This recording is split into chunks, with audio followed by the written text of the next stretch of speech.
Good morning, everyone. I wanted to personally thank the members of Cabinet, members of the Board of Directors, staff who are here today on this occasion.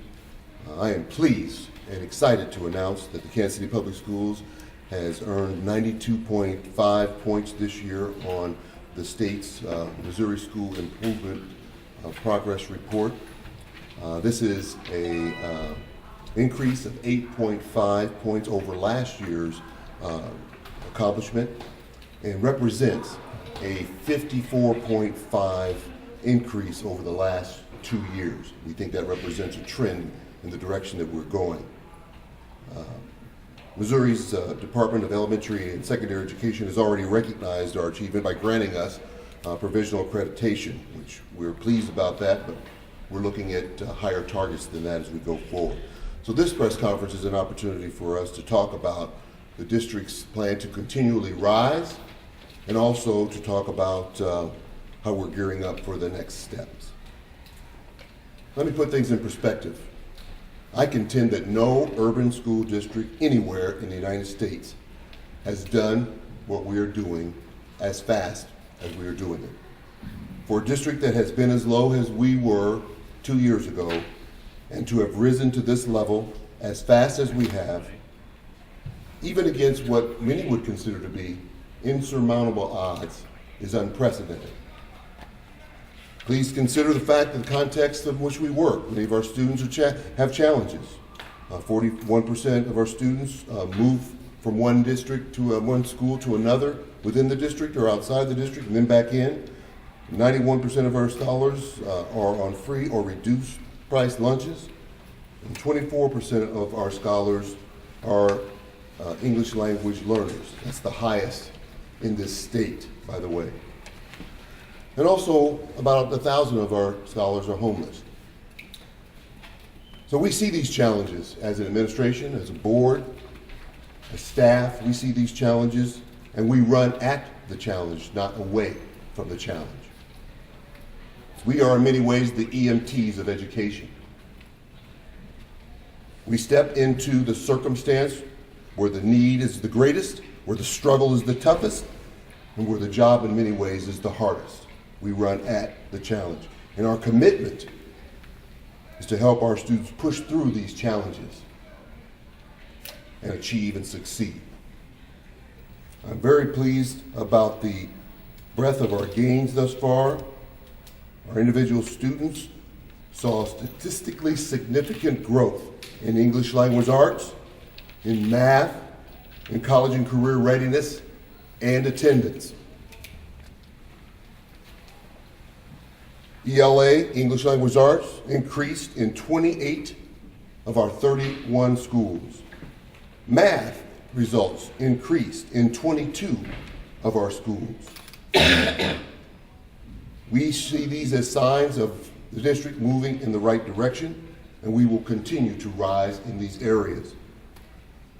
The credit for this achievement goes to our teachers, to our students, standing here with me, many of them, our parents, to our staff, administrators. Several members of my cabinet are here as well, and our community partners. I want to thank you all for doing your part for KCPS. We reached this mark because we buried conflicts and obstacles, put those aside, rolled up our sleeves, and went to work together to develop and implement solutions on behalf of our students. In many ways, our struggle is not much different than many of the challenges that our students face. If you recall, 2 years ago, we were on the brink of elimination as a school district. And even as recently as, given the transfer law and other kinds of things several months ago. But we refuse to give up. We refuse to accept the phrase that we are irreparably broken. In the face of these kinds of circumstances, we refocused on doing the work that is necessary, and we lifted ourselves up, and against most predictions, we were able to prevail this far. In many ways, we're modeling, and we hope our students, our scholars, are witnessing this as they are participating in it and witnessing their school district do what we hope they do. Demonstrate the life skill of resilience. You get knocked down, and you're going to get knocked down. Somewhere along the way, you're going to have setbacks. The key is how you respond to those setbacks. Do you rebound? Do you get back up? Do you exhibit the resilience?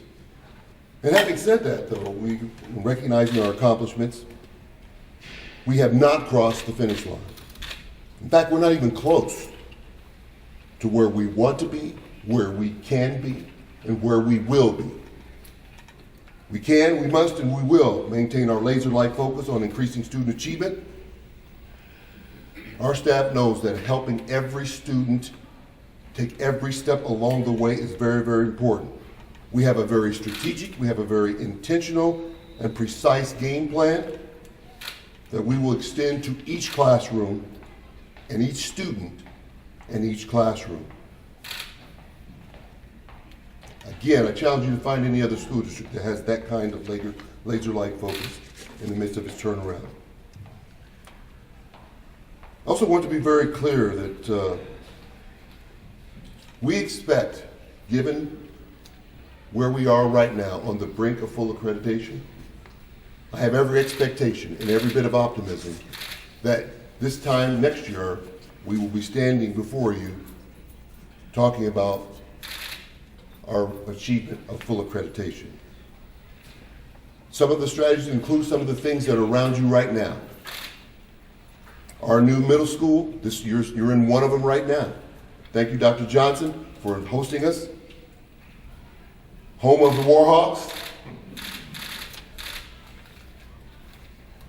This middle school returns us to the middle school age-appropriate type of education, where scholars like the ones you see before you will have the opportunity to explore careers, to be middle school students in the midst of discovery.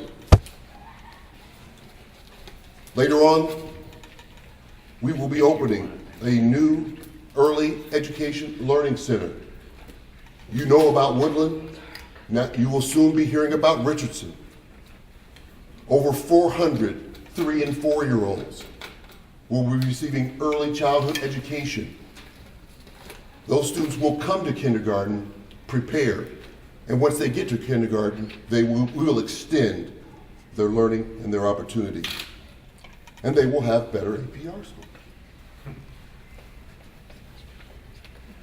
The opening of Hale Cook Elementary, you saw and witnessed a unique partnership with the neighborhood-based organization, the Kansas City Public Schools. That kind of innovation will continue in the Kansas City Public Schools. Our Early College Academy. Last year, we had 18 students graduate with both their associate's degree and their high school diploma in the same week. As we go forward, we will triple the number of students who have that experience. So I'd like to end my remarks by thanking the Board of Directors, my cabinet, and I want to thank the Board of Directors for trusting the cabinet with the leadership of the Kansas City Public Schools. I'm proud to work for this board. I also want to thank the Kansas City Federation of Teachers and School-Related Personnel, Local 691, and its president, Ms. Andrea Flinders. Is she here? Please raise your hand. She's hiding back here. We work collaboratively together. We hope to model for our students and for this community what collaboration looks like. We do model that. We don't always agree, but we find a way to push through challenges and get to what our families need and what our children need. So at this time, it's my pleasure to turn things over to the chairman of the Kansas City Public Schools, Mr. Jonathan Hine.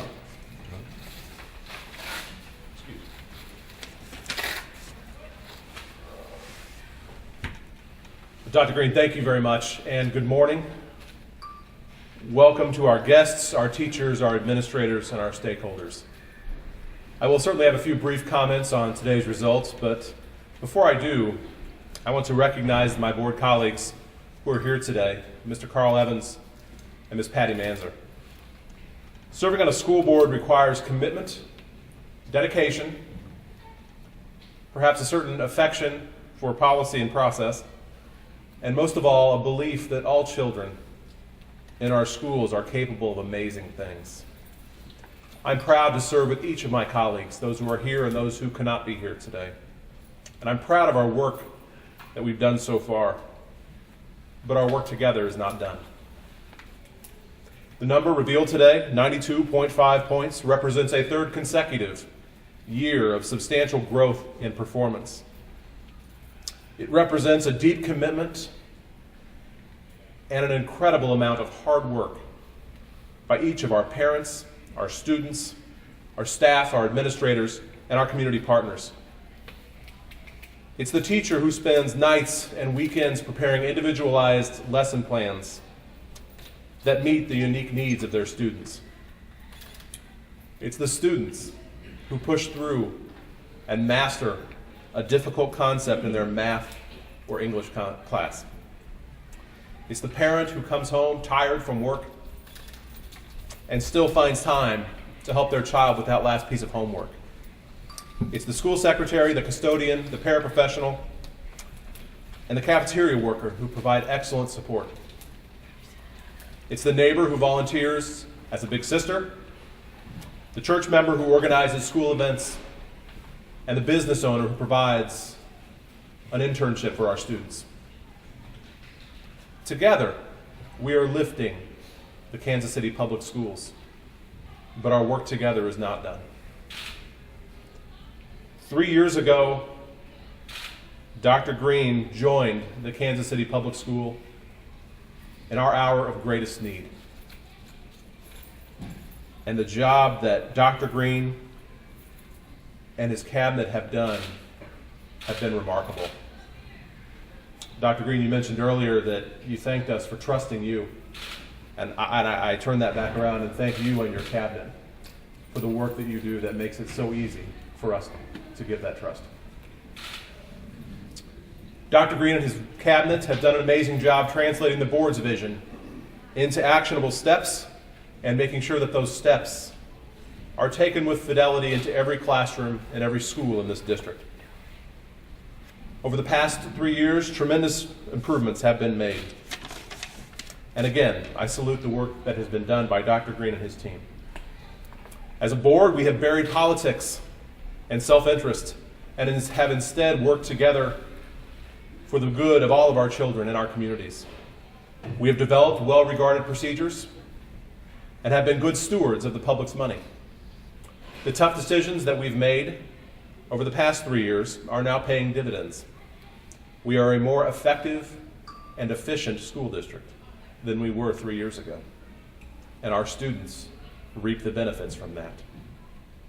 But our work together is not done. While today marks a great step on our journey, the fact is that our work together is just beginning.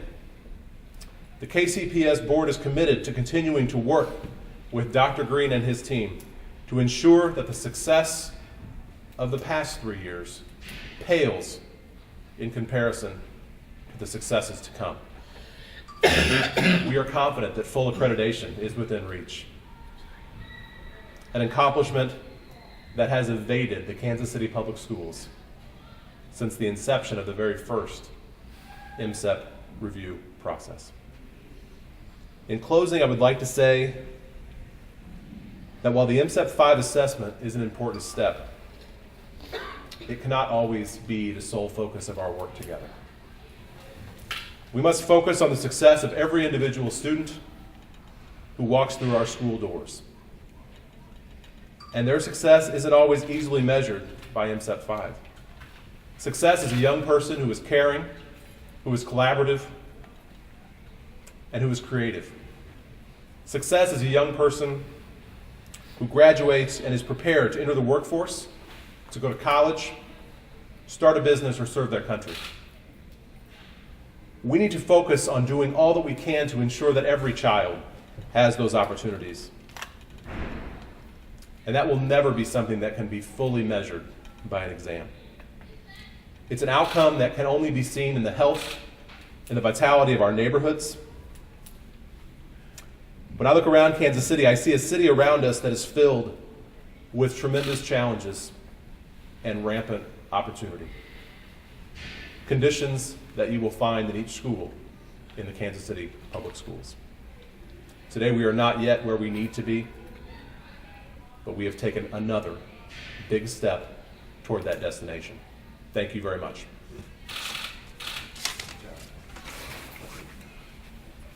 Questions? Will you be participating with DESE in their intervention program? Are they going to be Yes, helping? that'll be a part of, I think it's part of a condition of being provisionally accredited, and we'll be working, in fact, tomorrow, no, it will be next Tuesday that we decided on. Dr. Stansberry, who's the regional director here, and I will sit down and map out what our agreement will look like. Does the higher score mean more state funding or anything? Does the state contribute based on those scores? No. But if you want to make that argument, please do. Yeah, I'd welcome that rationale. What about test changes coming up? Any concerns? I think we're in a good position. I think, I know a number of districts, and we all took a different approach to that. But I think we're going to pivot with the process as we transition to the Missouri Learning Standards. We've been setting ourselves up for that all along without going totally that way, because I think some districts that went that way too soon, it may have thrown off their scores. Our approach has been to strategically kind of build toward that with our teachers and familiarize them with the standards that are forthcoming and the expectations. And then right after our last assessment, we started to go deeper into that process of making sure that we're prepared for the Missouri Learning Standard. So I think we'll be in good shape with that. Dr. Green, how might these gains affect enrollment in the future? You know, the district has seen enrollment drop, and now you might see people wanting to return to district schools. Are you going to be ready for that? Yes, yeah, we'll welcome with open arms families who want to return, and also we look forward to serving those who have stayed with us in this process as we continue to go forward. Mr. Howell, you want to add to that? I will also point out that you were standing in one of the great enrollment draws that I believe our district will have over the next few years. Central Middle School opened a few weeks ago, and as you can see, it's a world-class educational facility. You see behind me, we talk about collaboration and creative space. You will see behind me a small area that I think would fit in any advertising or architecture firm in the city. It's a beautiful space that I believe will allow our students to compete at the global level. What would you tell a parent who's trying to decide between a charter school and a district school why they should come back? And what's the argument? Well, I would certainly never presume to tell a parent what they should do. I will share, I am a parent of the Kansas City Public Schools. My daughter attends one of our schools and has had a fantastic experience. But I would encourage every parent to consider all the options. The only advice I would offer is that parents need to make decisions based on what is happening now in our schools and not what happened in the past. How about you, Doc? Anything to... Well, I'd echo what Mr. Howell said. I think that we are positioning ourselves to be a very good destination of choice. I think the variety of offerings that we have, and as we continue to grow, I think families have a chance to rise with us.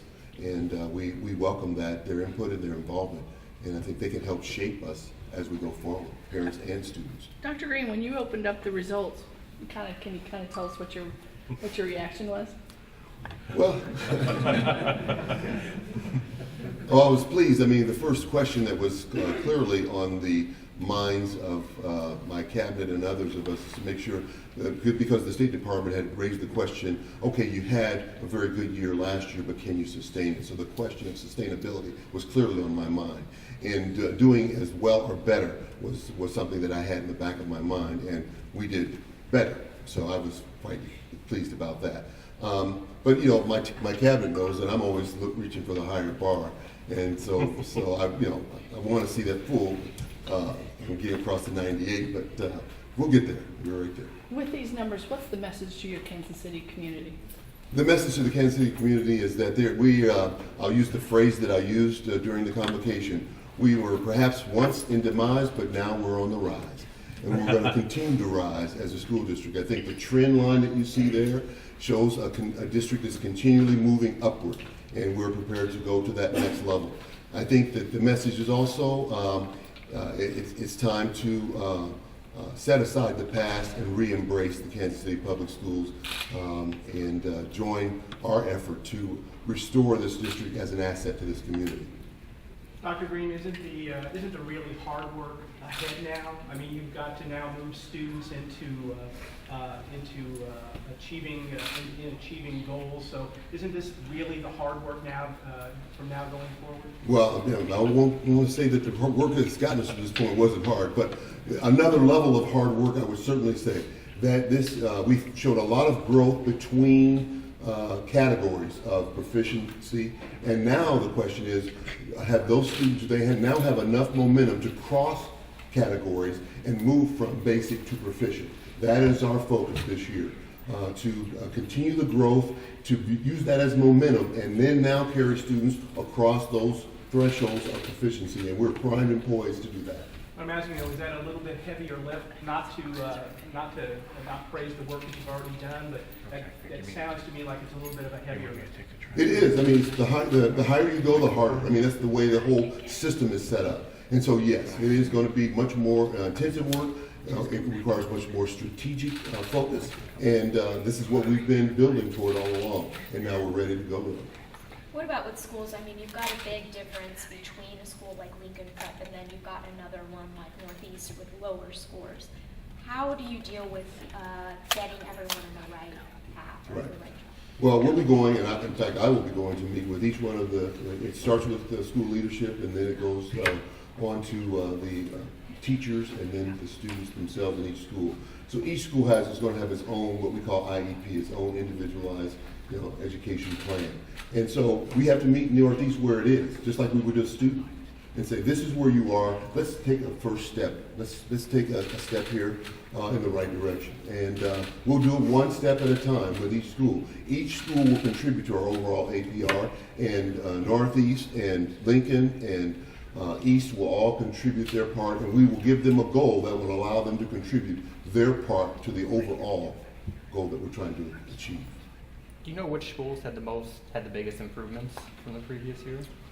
Off the top of my head, which ones had the biggest? Dr. Murillo? Which one had the biggest? I think we'll just wait to post it. Yeah, Okay. it'll be posted online.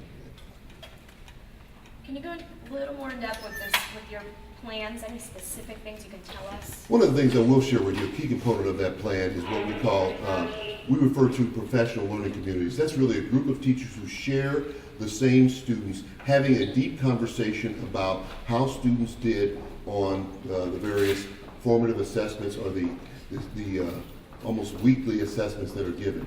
And that conversation is very, very important. So one of the things I'm very pleased about is that we have the time to have that conversation. Very much thanks to our work with the KCPS-TV and Ms. Blenders, we were able to carve out an agreement around creating that time for those professional learning communities to have that conversation about students and how they're performing on a regular basis. Also, the next thing that we're going to add to that piece is assessing how highly functioning that team is. And so we will have a bit of a scorecard for that team to score how well and how effectively they are looking at student work, having the discussion about student work, and then making adjustments to instruction based on that conversation. So, if you get a score or a grade card for yourself, how well did we do in kind of pivoting with students as we learn new information? That's going to be a key piece to our strategic plan going forward. I'd also like I would have to add a couple of things. First and foremost, on Wednesday night at our board meeting, Dr. Green presented a very detailed list of objectives for the upcoming year that I think lay out really a roadmap toward being an exceptional school district. So I would encourage you to find that document and look at those. The other thing that I think is always worth mentioning is the value that Dr. Green has brought to this team in the area of really digging into the data. I think for so long our district has been very dependent on consultants and programs and new initiatives and new ideas, and really has created this constant churn. And I feel like over the last 3 years, Dr. Green and his team have really committed themselves to not bringing in something new and flashy, but really digging into the data and getting to work and really meeting our kids where they are and finding unique and innovative ways to move them forward. And so I have full confidence that as this work becomes more difficult and more meaningful, he and his team will rise to the challenge. Any other questions? Thank you very much. We're adjourned.